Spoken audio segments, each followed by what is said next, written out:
नमस्कार, बहुत बहुत स्वागत करते हैं आपका इस बातचीत में। मैं हूं आज आपके साथ दीपक निषाद और आज हमने एक बेहद खास विषय पर बातचीत के लिए आज इस भेंट वार्ता का आयोजन किया है। हम सभी जानते हैं कि 2 अप्रैल को विश्व ऑटिज्म जागरूकता दिवस मनाया जाता है। तो क्या पृष्ठभूमि है ऑटिज्म जागरूकता दिवस मनाने के लिए और क्यों जरूरी है इसके बारे में बातचीत करना, तो इस पूरे विषय के ऊपर बेहद विस्तार से प्रकाश डालने के लिए आज हमने अपने स्टूडियो में आमंत्रित किया है डॉक्टर नवीन सिंह जी को। आप असिस्टेंट प्रोफेसर हैं शिक्षा शास्त्र विभाग डॉक्टर हरि सिंह गौर केंद्रीय विश्वविद्यालय सागर में। आपका हम बहुत बहुत स्वागत करते हैं। धन्यवाद दीपक जी। सबसे पहले हम बातचीत की शुरुआत करना चाहेंगे और इस दिवस के बारे में ही जानना चाहेंगे। विश्व ऑटिज्म दिवस क्यों मनाया जाता है, क्या पृष्ठभूमि है इस दिवस को मनाए जाने के पीछे? देखिए, जैसा कि हम जानते हैं कि दिव्यांगजन अधिकार अधिनियम 2016 के हिसाब से टोटल 21 प्रकार की दिव्यांगता चिन्हित की गई हैं। उनमें से एक मुख्य जो दिव्यांगता है वो ऑटिज्म का है।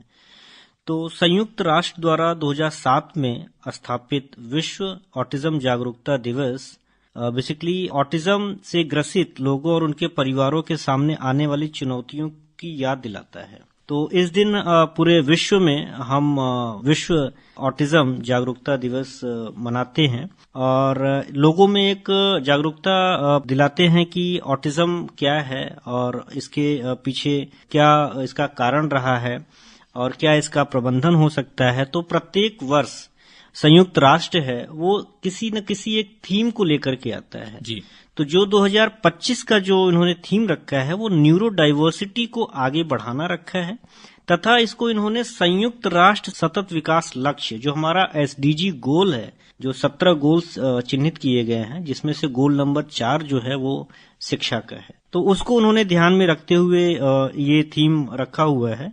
और अगर बात करें कि न्यूरो डाइवर्सिटी क्या है जी जी, और क्योंकि ये समझना बहुत जरूरी है कि ये थोड़ा सा एक टेक्निकल टर्म भी इन्होंने यूज किया है संयुक्त राष्ट्र ने कि न्यूरो डाइवर्सिटी से हम क्या समझते हैं। तो न्यूरो डाइवर्सिटी का अर्थात यही है कि हर एक बच्चा अपने आप में यूनिक है, विशेष है। तो एक बच्चे का तुलना हम दूसरे बच्चे के साथ नहीं कर सकते हैं। कोई बच्चा आपसे आई टू आई कांटेक्ट देख के बात कर रहा है तो हो सकता है कि वो लिखने में उतना सक्षम ना हो या अपने आप को बहुत अच्छा बेहतर ना परफॉर्म कर पाए। इसका अपोजिट भी हो सकता है कि कोई लिखने में बहुत अच्छा है लेकिन आपसे संवाद नहीं कर पा रहा हो। तो इस न्यूरो डाइवर्सिटी का मतलब है विविधता, जिसे हम डाइवर्सिटी कहते हैं भारत में। तो न्यूरो डाइवर्सिटी इन्होंने इसीलिए रखा है कि हमें इस चीज को समझना होगा। हम आप जो आम नागरिक हैं, हम ये समझते हैं कि जो एक चीज है वो सभी पे एक ही जैसा लागू होता है। ऐसा बिल्कुल भी नहीं है। संयुक्त राष्ट्र अमेरिका सिर्फ इसी बात पे फोकस करना चाहता है कि हम सब विशेष हैं, हम सब यूनिक हैं और हमारा एक दूसरे से कदापि जो है तुलना नहीं होना चाहिए। तुलना नहीं होनी चाहिए और खासकर बच्चों में तो तुलना नहीं होनी चाहिए और हर बच्चा अपने आप में विशेष है, ऐसा माना गया है। और न्यूरो डाइवर्सिटी जिस टर्म की आपने बात की वो भी इसी तरफ इशारा करता है। यहाँ पर हम आगे बढ़ना चाहेंगे चर्चा में और डॉक्टर नवीन सिंह साहब आपसे जानना चाहेंगे, ऑटिज्म की हम बात कर रहे हैं तो सबसे पहले आम जनता की जानकारी के लिए हम समझना चाहेंगे कि ऑटिज्म क्या है और बच्चे में हम कैसे पहचान सकते हैं कि बच्चा ऑटिज्म का शिकार हो सकता है। इसको वृहद रूप से आप कैसे परिभाषित करेंगे? जी देखिए, आमतौर के अगर हम भाषा की बात करें तो ऑटिज्म जो शब्द है इसका मतलब है सेल्फ, मतलब अपने आप में खोए रहना। ऑटिज्म का मतलब ही यही है कि जो ऐसे बच्चे होते हैं वो अपने आप में खोए रहते हैं, दूसरे से इंटरेक्ट नहीं करते हैं, दूसरों के साथ सम्मिलित नहीं होते हैं, इनका जो भाषा और संप्रेषण होता है ये भी जो है प्रभावित होता है। लेकिन हम दिव्यांगजन अधिकार अधिनियम 2016 की परिभाषा की अगर बात करें, चूंकि हम भारत में इसकी हम चर्चा कर रहे हैं तो जरूर हम इसकी परिभाषा के लिए हम इस पे थोड़ा सा आपका ध्यान केंद्रित करना चाहेंगे। तो आरपीडब्ल्यूडी एक्ट 2016 के हिसाब से यह एक न्यूरो डेवलपमेंटल स्थिति है जो आमतौर पर जीवन के पहले 3 वर्षों में दिखाई देती है। यहाँ पे ये बहुत ज्यादा महत्वपूर्ण है कि जैसे ही बच्चा जन्म लिया और चूंकि हम आम नागरिक हैं और थोड़ा सा कॉन्शियस भी रहते हैं कि भाई हमारा बच्चा ठीक है या नहीं ठीक है, तुरंत अगर हम उसको एक लेबल दे दें कि नहीं ये ऑटिज्म है या नहीं ये लर्निंग डिसेबिलिटी, बहुत गलत होगा। तो हमारा जो एक्ट अधिनियम वो यही कहता है कि आमतौर पे जो जीवन के पहले 3 वर्ष है तो जो ऑटिज्म है वो 3 वर्ष में ही दिखाई देता है, जो किसी व्यक्ति की संवाद करने, रिश्तों को समझने और दूसरों से संबंध बनाने की क्षमता को महत्वपूर्ण रूप से प्रभावित करती है और अक्सर असामान्य या रूढ़िवादी अनुष्ठानों या व्यवहारों से जुड़ी होती है। तो ऑटिज्म एक स्पेक्ट्रम विकार है। स्पेक्ट्रम का अर्थ है कि हर व्यक्ति में अलग अलग तरीके से दिखाई दे सकता है। जैसा मैंने आपको अभी उदाहरण देकर के समझाया था कि इसका स्पेक्ट्रम का मतलब ही यही है कि ऑटिज्म सिर्फ एलोन नहीं है, मतलब एक अकेला नहीं है। ऑटिज्म के साथ स्पेक्ट्रम भी जुड़ा हुआ है कि हो सकता है कि भाई इसके ऑटिज्म के कुछ प्रकार भी होते हैं, जैसे एस्पर्जर सिंड्रोम होता है, परवेसिव डेवलपमेंटल डिसऑर्डर होता है। तो ये व्यक्ति विशेष के उस पर निर्भर करेगा कि ये किस कैटेगरी का ऑटिज्म है। दूसरा प्रश्न आपने मुझसे पूछा कि इसको हम पहचानेंगे कैसे, क्योंकि ये पूरा जो कैंपेन चलाया जा रहा है वो इसका मुख्य उद्देश्य यही है कि हम आप कहीं भी किसी भी परिवेश में अगर हैं तो उस परिवेश में हमें ये पता होना चाहिए कि अगर कोई बच्चा ऑटिज्म से ग्रसित है तो उसको हम कैसे उसकी पहचान कर पाएंगे। तो सबसे जो बड़ा पहचान है वो ये है कि जब हम आपसे बात कर रहे हैं तो हम आपसे आंख मिला करके बात कर रहे हैं, लेकिन अगर यहीं ऑटिज्म का अगर बच्चा होगा तो वो आपसे आंख मिला करके बात नहीं करेगा। सबसे बड़ा इसकी पहचान यही है। दूसरा ये है कि जनरली हम ये देखते हैं या सोचते हैं कि हो सकता है कि इनकी बुद्धिलब्धि कम होगी, लेकिन ऑटिज्म के केस में ऐसा बिल्कुल भी नहीं है। इन बच्चों की जो बुद्धिलब्धि होती है वो सामान्य होती है, सामान्य से भी अधिक होती है। जनरली होता क्या है कि हम ये सोचते हैं कि ये दिव्यांग है तो ये कुछ नहीं कर सकता है, लेकिन ऐसे केस स्टडी और उदाहरण आज की डेट में भारत में और भारत के बाहर भी हैं कि इन बच्चों को कैलेंडर बॉय के नाम से भी जाना जाता है। अगले 10 साल में आज के दिन कौन सी तारीख होगी, कुछ ऐसे बच्चे गिफ्टेड हैं, भगवान के द्वारा दिए हुए हैं कि अगर आप उनसे पूछेंगे तो वो विद इन अ सेकेंड वो आपको उत्तर दे देंगे कि आज के दिन अगले 10 साल में कौन सी तारीख होगी। तो उनको कैलेंडर बॉय के भी नाम से जाना जाता है। दूसरा उदाहरण, अगर मान लीजिए आप किसी ऑटिज्म के बच्चे को अगर आप पिकनिक पे ले जा रहे हैं और वहां से फिर आपने बोला कि आप थोड़ा ड्रॉ करके बताइए कि आपने वहां क्या क्या देखा, तो जनरली हम आप होंगे कि बहुत छोटी छोटी जो चीजें होंगी उसको इग्नोर करते हुए बड़ी बड़ी चीज हम ड्रॉ करके दे देंगे। लेकिन जो ऑटिज्म के बच्चे होंगे, अगर वो खंबे पे एक चिड़िया भी बैठी होगी तो उसको भी वो अच्छे से देख करके विजुअलाइज करके और वो आपके सामने वो ड्रॉ करके रख देंगे। तो ये बहुत अच्छे विजुअल लर्नर्स होते हैं। इसके अलावा ये अपने भावों को व्यक्त करने में कठिनाइयां इनको आती है। जैसे आप दुखी हैं, आप खुश हैं, तो आप अपने भाव को अच्छे से व्यक्त करके दूसरों को बता पाते हैं, लेकिन ऐसे इन बच्चों में ये समस्याएं देखने को मिलती हैं। भाषा विकास में भी देरी देखी जाती है। संप्रेषण संवाद में कठिनाइयां देखी जाती है। अपरिचित स्थितियों और सामाजिक घटनाओं से डर या परेशानी महसूस कर सकते हैं ऐसे बच्चे। एक ही गतिविधि को बार बार करना, जैसे हाथ पकड़ना, हाथ हिलाना, पूरे शरीर को आगे पीछे घुमाना, ऐसे भी कुछ संकेत ऐसे बच्चे देते हैं जिसे हम एक कहते हैं कि एक ही व्यवहार को बार बार वो कर रहा है, जिसे हम रिपीटेटिव बिहेवियर कहते हैं अगर अंग्रेजी की शब्दों में बात करें तो। कुछ विशेष वस्तुओं, विषयों या खिलौनों से इनको विशेष रुचि हो सकती है। जैसे हम आप होते हैं कि घर में कोई खिलौना है तो हमने कुछ टाइम के लिए उससे खेला और फिर हम दूसरे खिलौने की तरफ मूव कर गए, लेकिन ऐसे बच्चों में जो अटैचमेंट देखा गया है वो पर्टिकुलर टॉयज के प्रति एक जरूरत से ज्यादा ही अटैचमेंट देखने को मिलता है। तो ये भी एक बड़ा संकेत है कि बच्चे में कुछ न कुछ हो सकता है कि क्वेश्चन मार्क हम पुटअप कर सकते हैं कि भाई हो सकता है कि इस बच्चे में ऑटिज्म हो, क्योंकि ये बहुत बड़ा सिम्टम्स देखा गया है। हमारे आपके रूटीन में अगर कोई बदलाव कर दिया जाए तो हम आसानी से अपने को एडजस्ट कर सकते हैं, लेकिन इन बच्चों को अगर आपने क्लास में बैठा दिया फर्स्ट रो में, दूसरे दिन आप आए और बोले कि नहीं कि आप मिडिल में बैठिए या लास्ट में बैठिए, तो इन बच्चों को अपने रूटीन में एडजस्ट करने में बहुत समस्याएं आती हैं। तो ये इजीली जो है बहुत आसानी से आपके साथ वो एडजस्ट नहीं कर पाएंगे। इसके अलावा इनमें कुछ विशिष्ट गंध, स्वाद या बनावट से दूर हो सकते हैं, या दर्द भरी गर्म या ठंडी संवेदनाओं पर असामान्य रूप से प्रतिक्रिया दे सकते हैं। जैसे हम आपसे चर्चा कर रहे हैं और मान लीजिए पास से अगर कोई ट्रेन गुजरती है तो हमारी आपकी प्रतिक्रिया में कोई इसमें अंतर नहीं स्पष्ट दिखाई देगा, लेकिन ऐसे जो बच्चे होंगे वो तुरंत अपने कान के ऊपर, दोनों कान के ऊपर अपने हाथ रख लेंगे। इसका मतलब ये है कि वो उस आवाज से अपने आप को बहुत ज्यादा कंफर्ट नहीं फील कर रहे हैं। तो इस तरीके के भी संकेत देखने को मिलते हैं। जैसे कोई सुगंध आई है, हमारे आपके पहचान करने में हो सकता है थोड़ी देरी हो जाए, लेकिन ऐसे बच्चों में पहचान करने में कतई देरी नहीं हो सकती है। ऐसे बच्चे तुरंत पहचान कर पाएंगे कि हाँ, यहाँ से इस तरीके की सुगंध आ रही है। इसके अलावा जैसे हमने आपसे पूछा कि आपका क्या नाम है, आपने बताया कि मेरा नाम दीपक है, लेकिन इन बच्चों से अगर हम ये पूछते हैं तो कई बार बच्चे आप ही के वाक्यों को दोहराएंगे। हमने पूछा बेटा आपका क्या नाम है, वो बच्चा यही बोलेगा बेटा आपका क्या नाम है। इसको इंग्लिश में यूकोलेलिया भी कहते हैं। तो शब्दों वाक्यों का दोहराना ये एक ऑटिज्म का एक बहुत बड़ा संकेत भी है, क्योंकि उनकी वो समझ उतनी नहीं हो पाती है, क्योंकि ये न्यूरो डेवलपमेंटल डिसऑर्डर है, ब्रेन से रिलेटेड, मस्तिष्क से रिलेटेड ये विकार है, तो इनमें ये समस्याएं भी देखने को मिलती हैं। दूसरा, जैसे हमने कोई खेल बच्चे को दिया खेलने के लिए और उसमें एक होता है कि नहीं अब इसके बाद आपका ये टर्न आएगा, तो बच्चे इंतजार करेंगे अपने टर्न का। लेकिन इन बच्चों में वो जो इंतजार वाला है और हमारा टर्न आएगा, ये जो समझ है ये विकसित नहीं हो पाता है। ये उनको समझ में नहीं आता है कि इनके बाद हमारा ये टर्न आएगा।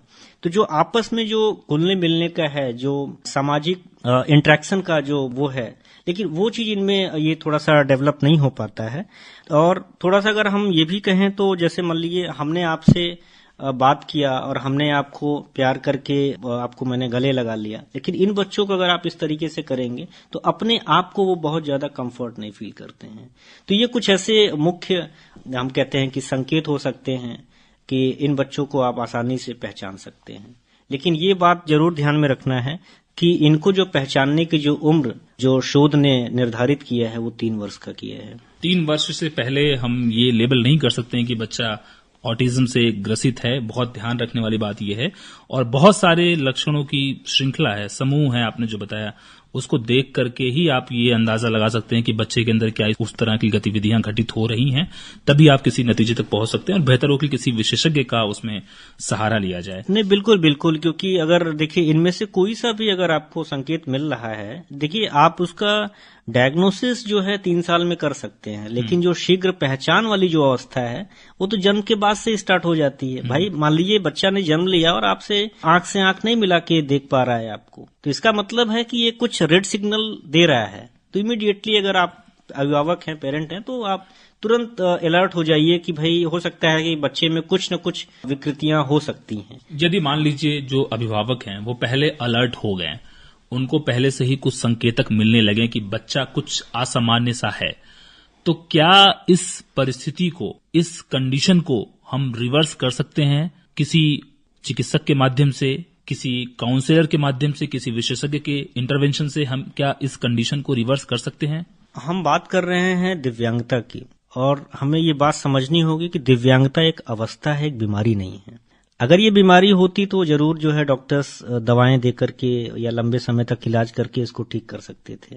लेकिन अगर आपने शीघ्र पहचान कर लिया तो उसके बाद का जो स्टेप है वो शीघ्र हस्तक्षेप का है, early intervention and early identification जिसे हम इंग्लिश में कहते हैं। तो वो अगर चीज आपने स्टार्ट कर दिया तो जो चीजें आगे 5 साल में थोड़ा सा और सीवियर होने वाली होंगी वो वहां पे रुक जाएंगी, जिसे हम कहते हैं कि भाई सेकेंडरी स्टेज ऑफ हैंडीकैप, उसको हम रोक सकते हैं, डेफिनेटली हम रोक सकते हैं। अर्ली इंटरवेंशन जो है हमेशा फायदेमंद है और गंभीरता को आप बचा सकते हैं, सीवियरिटी को आप जो कह रहे हैं कि उसे आप बचा सकते हैं। इसलिए अर्ली डिटेक्शन बहुत जरूरी है, अर्ली डायग्नोसिस बहुत जरूरी है। डॉक्टर साहब, आगे बढ़ना चाहेंगे हम, और ये पूरी जो स्थिति है भारत में ऑटिज्म की, कैसे बच्चे प्रभावित हो रहे हैं, किस तरह के बच्चे प्रभावित हैं, बालक बालिकाओं में क्या अंतर है, इसको लेकर के आंकड़े क्या बोलते हैं, क्या है स्थिति भारत में ऑटिज्म को लेकर के? देखिए, अभी 2011 का जनगणना हुआ है और उसके बाद अभी जनगणना का कोई फिगर भारत सरकार ने अभी तक नहीं दिया है। लेकिन चूंकि ये ऐसा विषय है कि इसमें शोध जो है लगातार होते रहे हैं और हो भी रहे हैं, तो भारत सरकार का जो सेंसस कहता है, चूंकि ये 2016 में RPWD एक्ट जो अधिनियम है उसमें शामिल किया गया है, इसके पहले भी एक राष्ट्रीय न्यास नेशनल ट्रस्ट 1999 में एक एक्ट पारित हुआ था जिसमें ऑटिज्म को भी रखा गया है। इसमें 4 प्रकार की दिव्यांगता चिन्हित की गई थी, उसमें से एक प्रकार की दिव्यांगता ऑटिज्म भी थी।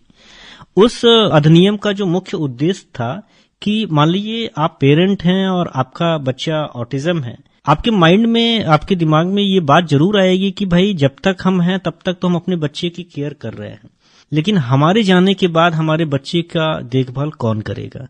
तो इसका उत्तर देने के लिए भारत सरकार ने राष्ट्रीय न्यास 1999 गठित किया।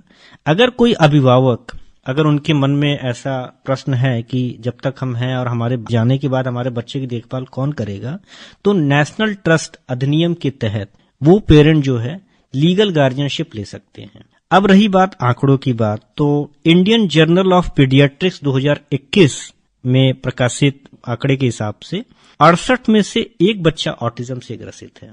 और अगर हम ये तुलना करें कि ये बालक में ज्यादा है या बालिकाओं में ज्यादा है, तो शोध के हिसाब से इसका जो अनुपात है वो बालिका की तुलना में बालक अधिक प्रभावित होते हैं। और अगर हम रेशियो की बात करें तो 3:1 है इसका रेशियो। 3 बालक के पीछे 1 बालिका में ये ऑटिज्म का विकार देखा जाता है। डॉक्टर साहब, अब हम इसके नैदानिक पक्ष की तरफ बढ़ना चाहेंगे। और आपने जैसा कि बताया, ऑटिज्म कोई बीमारी नहीं है, ये एक विकार है और लक्षणों का समूह है। यदि हम इसके पूरे मैनेजमेंट की बात करें, प्रबंधन की बात करें, तो एक अभिभावक ऑटिज्म का प्रबंधन कैसे कर सकता है, या एज ए सोसाइटी हम इसका प्रबंधन कैसे कर सकते हैं? थोड़ा सा और मैं इसमें बताना आपको चाहूंगा कि जैसे हम बात करते हैं कि इसके पीछे का कारण क्या है। ऑटिज्म तो है, लेकिन अभिभावकों में ये बड़ा प्रश्न रहता है कि ये ऐसा मेरे बच्चे के साथ ही क्यों हुआ। तो देखिए, अगर हम कारण की बात करें मैनेजमेंट से, प्रबंधन से पहले, जी, तो इसका कोई एक कारण नहीं है। किसी भी दिव्यांगता का कोई एक कारण नहीं है कि हाँ सिर्फ इसकी वजह से ही हो सकता है कि ये बच्चा ऑटिज्म हो या लर्निंग डिसेबिलिटी हो या बौद्धिक अक्षमता हो, इसका कोई एक कारण नहीं है। लेकिन शोध के अनुसार जो वैज्ञानिकों ने बताया है, वो आनुवंशिक एवं वातावरण दोनों ही इसका एक कारण माना गया है। जैसे जीन में कोई गड़बड़ी हो, या दवा का कोई दुष्प्रभाव हो, दुष्परिणाम हो, या समय से पहले बच्चे का जन्म लेना हो गया, या अत्यधिक माता पिता का धूम्रपान सेवन हो गया। तो ऐसे करके हम एक अंदाजा लगाते हैं, as a doctors, as a शिक्षक, ये एक अंदाजा लगाते हैं कि हाँ हो सकता है इसकी वजह से बच्चे में ऑटिज्म हो सकता है। प्रबंधन की जहां तक बात है, तो प्रबंधन किसी भी दिव्यांगता का एक सिंगल प्रबंधन नहीं हो सकता है। हम शिक्षक हैं तो हमारा एक प्रकार का प्रबंधन होगा, जिसमें हम पढ़ने लिखने से संबंधित या स्कूल में कैसे हम इन बच्चों को पढ़ा सकते हैं, समावेशी शिक्षा कैसे हम दे सकते हैं, तो हमारा एक एरिया है, एक क्षेत्र है प्रबंधन करने का। इसके अलावा अगर हम बात करें तो कई बार होता है कि जो वैक्सीनेशन होता है, जो टीकाकरण होता है, वो या तो पेरेंट्स टाइम से नहीं देते हैं, या बच्चे को नहीं मिल पाता है, या जो गर्भवती महिलाएं होती हैं उनको जो टीकाकरण होता है वो समय पे नहीं हो पाता है। तो ये भी एक उचित प्रबंधन का एक हिस्सा है कि जो टीकाकरण हो वो समय पे हो, चाहे वो बच्चे का हो चाहे वो माताओं का हो। जीन में जैसे मैंने बताया कि कुछ गड़बड़ियां पाई जाती हैं, तो जब भी कोई अभिभावक बच्चे का प्लान करें तो जेनेटिक काउंसलिंग होती है जो एक्सपर्ट्स के द्वारा कराई जाती है, तो जेनेटिक काउंसलिंग भी वो करा सकते हैं।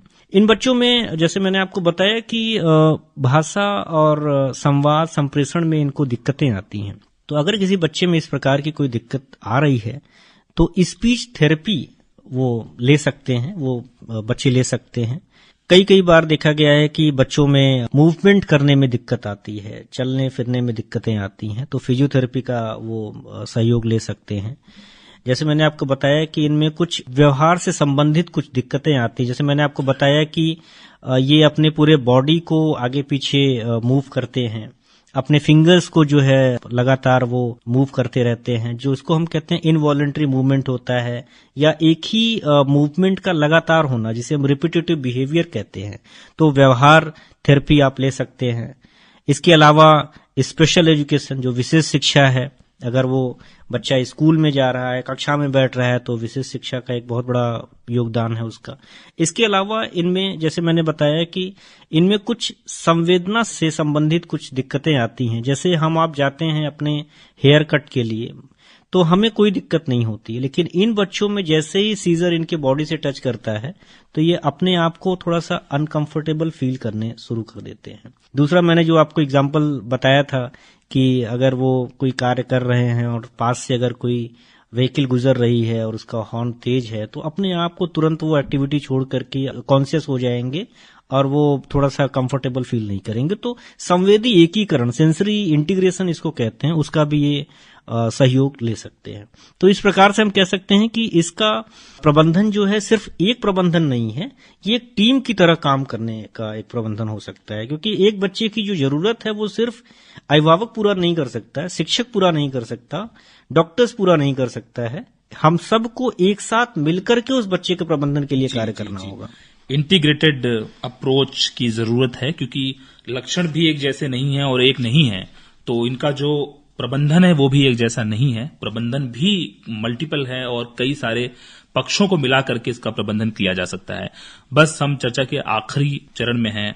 चलते चलते आपसे हम ये जानना चाहेंगे कि एक संवेदनशील समाज बन करके ऑटिज्म के प्रबंधन के लिए, इससे निपटने के लिए हम तैयार रहें। एक समाज क्या कर सकता है, क्या संदेश आपके माध्यम से समाज में जाए ताकि वो एक बेहतर स्थिति में रहें इसका मुकाबला करने के लिए? दीपक जी, देखिए ये ऐसा विषय है कि इसकी चर्चा जरूर होनी चाहिए, और मैं तो आपको धन्यवाद दे रहा हूं कि आपने अपने इस आकाशवाणी के माध्यम से इतने ज्वलंत मुद्दे को आपने रखा कि ये ऐसा दिव्यांगता है जिसके बारे में जागरूकता बहुत ही कम है। अब जैसे हम अगर बात करें कि आपने जो सहयोग की भावना से आपने प्रश्न ये पूछा है, तो ऑटिज्म समुदाय के साथ एकजुटता दिखाने के लिए न्यूयॉर्क में एम्पायर स्टेट बिल्डिंग, दुबई में बुर्ज खलीफा, नायाग्रा फॉल्स, दिल्ली में Qutub Minar, gateway of India सहित दुनिया भर के उल्लेखनीय स्थलों को नीले रंग से प्रकाशित किया गया है, जो ऑटिज्म जागरूकता का आधिकारिक रंग है। जो संयुक्त राष्ट्र ने इनमें जागरूकता दिलाने के लिए जो एक रंग निर्धारित किया है वो नीला रंग किया है। तो आपके इस आकाशवाणी के माध्यम से हम सभी अभिभावक को, शिक्षक को, सबको हम ये एक मैसेज देना चाहेंगे कि अगर संभव हो पाए तो आप 2 अप्रैल को अपने बिल्डिंग्स को, अपने क्लिनिक्स को, अपने स्कूल को, अपने पहनावे में आप नीले रंग का इस्तेमाल करें, जो कि एक जागरूकता अभियान का एक मुहिम है। इसके अलावा हम एक मैसेज भी देना चाहेंगे सारे अभिभावक को। अब 2016 अधिनियम आ चुका है और 2025 चल रहा है, तो अब यह समय एकजुट होकर एक साथ चलने का है। अब दिव्यांगता सिर्फ अभिभावकों की ही जिम्मेदारी नहीं है, हम सबकी है, चाहे वह सरकार हो, समाज हो, विद्यालय हो, विश्वविद्यालय हो, अध्यापक हो या आम नागरिक। हमारी नैतिक जिम्मेदारी 2,68,00,000 दिव्यांग भाई बहनों के प्रति है। जो सपना माननीय प्रधानमंत्री जी ने विकसित भारत 2047 का देखा है, उसे हम सबको मिलकर पूरा करना है, और ये तभी संभव है जब हम एकजुट होकर सकारात्मक सोच के साथ एक ही दिशा में कार्य करेंगे। डॉक्टर साहब, बहुत अच्छा संदेश है आपका कि सब लोग एकजुट होकर के सामूहिक भावना का प्रदर्शन करते हुए एक संवेदनशील समाज के रूप में एकजुटता दिखाते हुए आगे बढ़ें और सकारात्मक सोच के साथ इस परिस्थिति का मुकाबला करें, ताकि हम ज्यादा से ज्यादा बेहतर तरीके से ऑटिज्म का प्रबंधन as a nation, as a society कर पाएं। बहुत बहुत धन्यवाद अदा करना चाहते हैं डॉक्टर नवीन सिंह साहब, असिस्टेंट प्रोफेसर, शिक्षा शास्त्र विभाग, डॉक्टर हरि सिंह और केंद्रीय विश्वविद्यालय से आप हमारे बीच आए, और 2 अप्रैल को विश्व ऑटिज्म जागरूकता दिवस के अवसर पर आपने बहुत ही विस्तार से हमारे श्रोताओं को ऑटिज्म के विविध पहलुओं के बारे में जागरूक किया। बहुत बहुत धन्यवाद आपका। बहुत बहुत धन्यवाद दीपक जी।